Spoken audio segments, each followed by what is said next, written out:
Hello everyone, welcome to back hour video. তো এই দেখো এখন মুদিখানা দোকানে চলে এসেছি কিছু জিনিসপত্র নিতে। আর কি বানাচ্ছি আমরা সব কিছু তোমাদের সাথে শেয়ার করবো, তো কন্টিনিউ ভিডিওটা দেখতে থাকো। আমরা মুদিখানা দোকানে মেন জিনিসটাই খুঁজে পাইনি, তাই এখন সুপার মার্কেটে চলে এসেছি সেটা নিতে। তো এখন আমরা বাড়ির দিকে যাচ্ছি, আমাদের সব নিয়ে নেওয়া হয়ে গেছে। আর বাড়ির দিকে গিয়ে কি নিলাম আর কি বানাবো সবই তোমাদের সাথে শেয়ার করবো। এই দেখো এখন আমার বুনু কাজে লেগে গেছে। আমার বুনু ফার্স্ট টাইম মাংস ধুচ্ছে। এই যে আমি আমাদের আজকে মেইন জিনিস হচ্ছে কি এটার কথাই বলছিলাম। তো এটা দেখে আই থিঙ্ক তোমরা বুঝতেই পেরেছো যে আমরা আজকে কি বানাবো, তাই তো বুনু? আমার বুনুর এখানে মাংস ধোয়া কমপ্লিট হয়ে গেছে।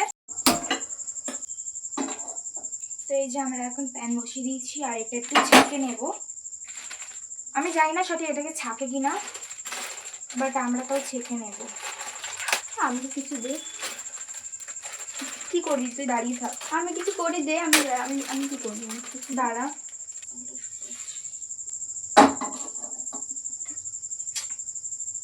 এই যে আমার বুনু। এই দেখো আমি এখন প্যানে এই পিৎজা ব্রেডটা দিয়ে দিয়েছি। পারবি? না পারলে থাকুক, আমি করছি। এখন আমরা মাংসের কিমাটাকে ভাজবো, তারপরে আমরা কাটাকাটি করব। কাটাকাটি করবি কাকে? সবজি ও বাটার দিয়ে ভাজি দিদি, গ্যাস বেশি তো বাটারটা। হ্যাঁ তো তেল কে খায় ভাই বাটার? আমি বাটার এনেছি কিনে। সরি, আমরা এখন বাটার দেবো। বেশি গরম হয়ে গেছে নাকি এটা? তো গাইস, আমার দিদি কাঁচা মাংস ধরবে না, তার জন্য এই মাংসটা আমাকে এর ভিতরে দিতে হবে। খাবে কিন্তু ধরবে না। সব রসুন দিই। এভাবে দিচ্ছিস? হ্যাঁ, অল্প একটুই দিলাম। হালকা। তো গাইস, এখন আমরা নুন দিলাম আর রসুন দিয়ে দিয়েছি। এবার নেড়ে নিয়ে ভালো করে ভাজা ভাজা হবে। সর সর, পারিস না, সর না, সর, পারছিস না। গাইস দেখতেই পাচ্ছ আমার হাত থেকে নিয়ে নিচ্ছে আমার দিদি এখন। লঙ্কার গুঁড়ো কথা বলছি। ছিটে আসলো। এ তুই সর সর সর। না। ঠিক আছে গাইস, বাটার দিস না। দেখ কটু দেয়। তো গাইস এখন আমি কাটবো, বাট তোকে দেখা যাচ্ছে না। আমি বলছি এবার দিয়ে। এখন কাটবো সবজি। ভেজি সর সর সর সর।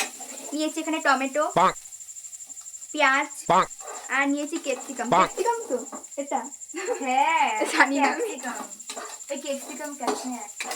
তো আমাদের কাছে লঙ্কার গুঁড়োটা শেষ হয়ে গেছে, তাই আমি এই দেখো একদম কুচি কুচি করে লঙ্কা কেটেছি। তোমাদের কাছে লঙ্কার গুঁড়ো থাকলে তোমরা লঙ্কার গুঁড়োই দেবে, আর যদি ইচ্ছে হয় তো এমন কুচি করেও দিতে পারো। তো হলুদ দেবো এখন। সারা বছর রান্না না করে একবার রান্না করতে আসলে যা হয় আর কি।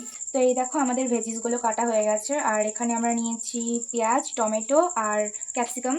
তো তোমরা চাইলে আরও অনেক কিছু অ্যাড করতে পারো, বাট আমরা সিম্পল করছি তো এই কটাই অ্যাড করব। আর এই যে চিকেনটা যেটা ভেজেছি জাস্ট নর্মাল, একদম অল্পই ভেজেছি। তো চলো এখন এটাকে সাজানো যাক। দেখো বাটার আর ম্যাগি মশলাটা অ্যাড করব। যেহেতু প্রথমবার করছি তো পুরোটাই নিজের থেকে করছি। চলো এটা কেমন কি টেস্ট হয় দেখা যাক।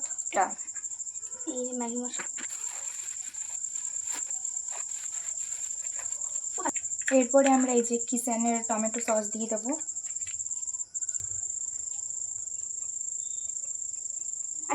না না, এখন আমরা পেঁয়াজ দেব গাইস। এই দেখো এখন আমরা সব কিছু সাজিয়ে সাজিয়ে দিচ্ছি। আই থিঙ্ক আমরা বেশি কেটে ফেলেছি ভেজিসগুলো, বল বুনু? চিকেনটা দেবো। বুনু তুই সেটা খোল, চিজটা খোল। কোথায় দি? কোথায় তুই কাট করেছিলি? হ্যাঁ। তো এই যে আমুলের চিজ, এটা এখন দেওয়া হবে।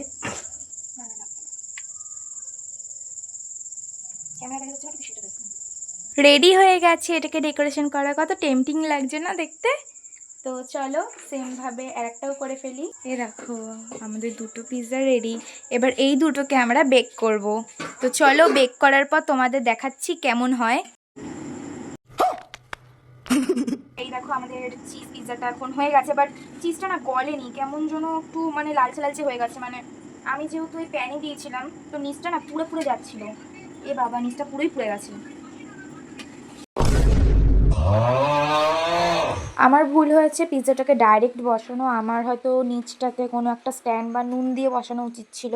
আর তোমাদের বাড়িতে যদি মাইক্রো ওভেন থাকে অবশ্যই মাইক্রো ওভেনেই করবে, কারণ গ্যাসে করলে অনেকটা রিস্ক থাকে পুড়ে যাওয়ার। আমি ভেবেছিলাম 20 থেকে 25 মিনিট পিৎজাটা রাখবো, বাট সেখানে আমাকে 10 মিনিট রাখার পর নামিয়ে দিতে হয়। এর জন্য চিজটাও ভালোভাবে মেল্ট হতে পারেনি। এই দেখো আমাদের বানানো হয়ে গেছে। এখান দিয়ে গরম গরম ঠান্ডা হয়ে গেছে, এখান দিয়ে দুটো শেষও হয়ে গেছে। আর এই যে আর যদি চাও তাহলে মেয়োনিজ, পিৎজা সস আরো অনেক কিছু দেয়, ভেজিস অনেক কিছুই, তো সেগুলো তোমরা নিয়ে খেতে পারো। আমরা ফার্স্ট টাইম বানালাম আর পুরো পুড়েও গেছে নিচটা। তো চলো নেক্সট কোনো ভিডিওতে আবার দেখা হবে তোমাদের সাথে। তো ততক্ষণের জন্য লাইক কমেন্ট সাবস্ক্রাইব করে যেও। টাটা।